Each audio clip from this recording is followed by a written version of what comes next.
Hi there, this is Jonathan Ginsberg, and I'd like to go over with you the four main reasons that I've come up with why cases are denied, so that you can hopefully avoid this type of situation in your own case.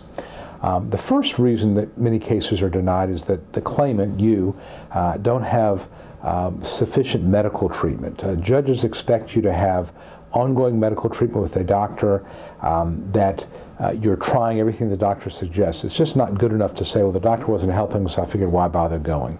You really need to have an ongoing long-term treatment record.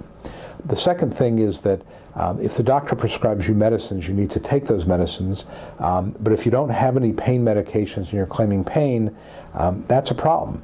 If you're claiming that you've got significant pain, that's why you can't function, you can't think, you can't get up and go to work, but you're taking BC powders or aspirin, that's not going to be very compelling. So if you're claiming pain, there really needs to be pain management involved, or pain medications at the very least, to show that your pain is at such a level where you need prescription pain medications.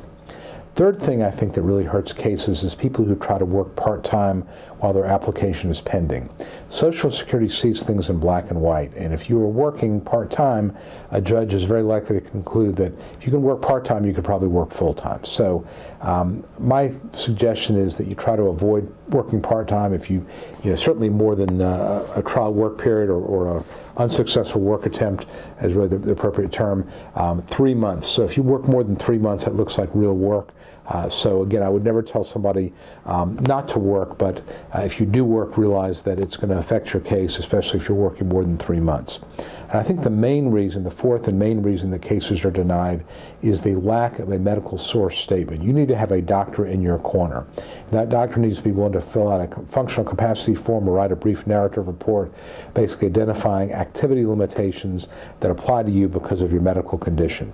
It's not enough for a letter to say, my client's disabled. You need to be able to say, my client is disabled because, or and again, the forms we use, the functional capacity forms, talk about problems. For example, he might miss excessive days, 3 or 4 days of work a month, or he needs to take unscheduled breaks, or he can't use his left arm.